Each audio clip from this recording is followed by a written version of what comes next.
Brother Malcolm said, education is the passport to the future. It's the real talk. It's the real talk.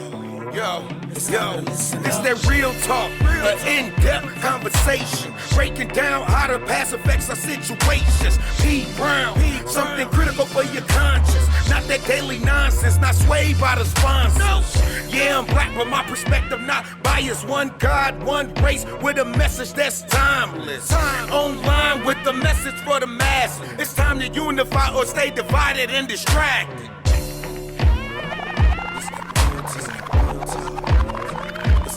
Brother Malcolm said, education is the passport to the future. What's good, my brothers and sisters? I'm Percy Brown Jr. with Real Talk, coming at you all the way live in about 5 minutes, that is. So let's get down to the biz. And I'm coming back with Ice Cube one more time, y'all. This time he'll be talking about the influence of the white hand on hip-hop music. So let's just get right at it. Part 3, Ice Cube's interview on ABC. Let me ask you about the influence of white record promoters and record label people. From what I gather, a lot of the white owners of record companies have said, make it harder, make it nastier, make it dirtier, that they're encouraging that kind of thing because they think that will sell even more. And we're kind of excited that Snoop Doggy Dogg got into the trouble because, wow, that's going to boost record sales. What white hand is at play in this stuff? As far as Ice Cube's concerned, a white hand is never in play with anything that comes out of my mouth. I can't speak for other artists because I'm not in there on those meetings. I'm not saying it don't happen because I believe that it do.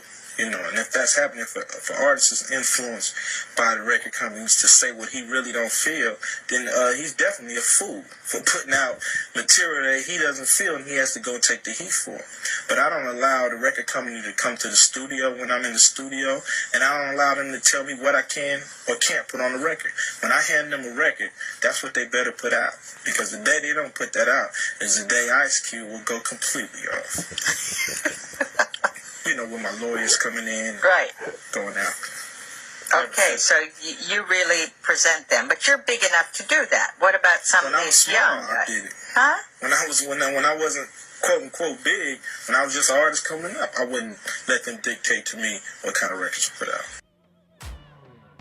That's what I'm talking about right there, and that's why I have so much respect for Ice Cube back then and even today, because he was a brother that stood for something, right? You either stand for something or you fall for anything. And when you look at hip-hop today, I think there are a lot of artists out there that have really fallen for the trap that they were talking about in terms of the influence of the white hand. But I'm going to talk about not only the influence of the white hand on hip-hop music, but other areas in terms of how these dynamics have played out in the black community. And these are the things that we really need to start analyzing and start deconstructing, and we really want to start moving on a path towards true freedom. So yes, the influence of the white hand on hip-hop music, right? She was talking about, CEOs of recording labels wanting hip-hop to be harder, dirtier, nastier, just to increase record sales, right?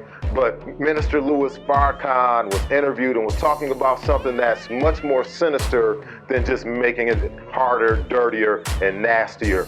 He talked about the fact that there were CEOs of the prison industrial complex system meeting with CEOs of recording labels. So they got in bed together to promote this type of content in hip-hop music. And it happened because, you know what, like I talked about in the previous episode, yes, reality rap was different than hip-hop that's talking about glorifying selling drugs, glorifying going to prison, right? So the message has been flipped and it has been influenced. Minister Louis Farrakhan was talking about this. Ice Cube even talked about how it's in the game, even though he wasn't gonna fall for that bait. But let's talk about the media in general in terms of the influence of the white hand and how it's always portrayed the black community. I'm gonna take you back to 1915 when The Birth of a Nation came out. This was a movie that glorified the Ku Klux Klan, but was the beginning and ongoing phases of criminalizing and demonizing black men. President Woodrow Wilson called the movie an instant American classic.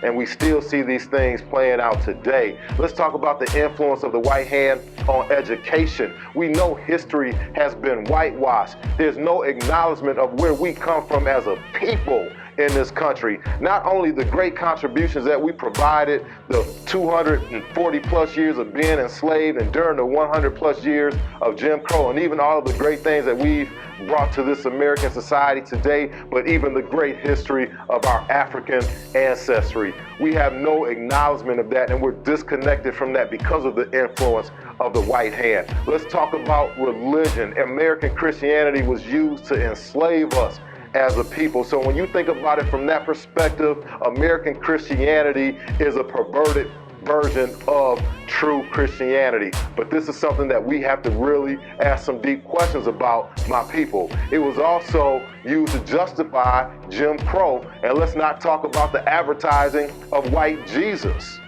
Politically, the influence of the white hand. The Democrats and Republicans have not done much of anything to improve our conditions as a community.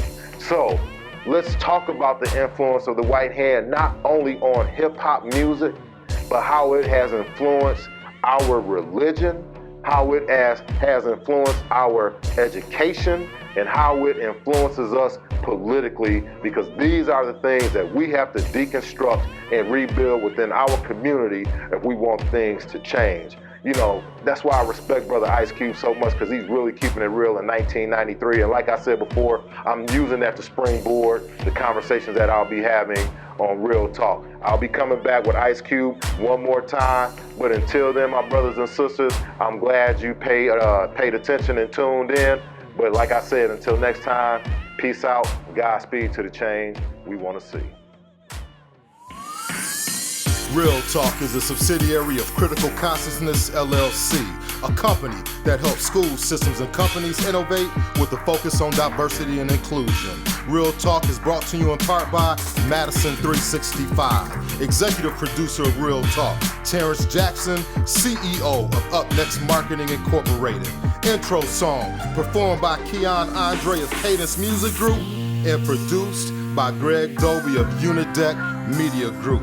Follow Percy Brown at www.percybrown.org or on Facebook and Twitter at Percy Brown Jr.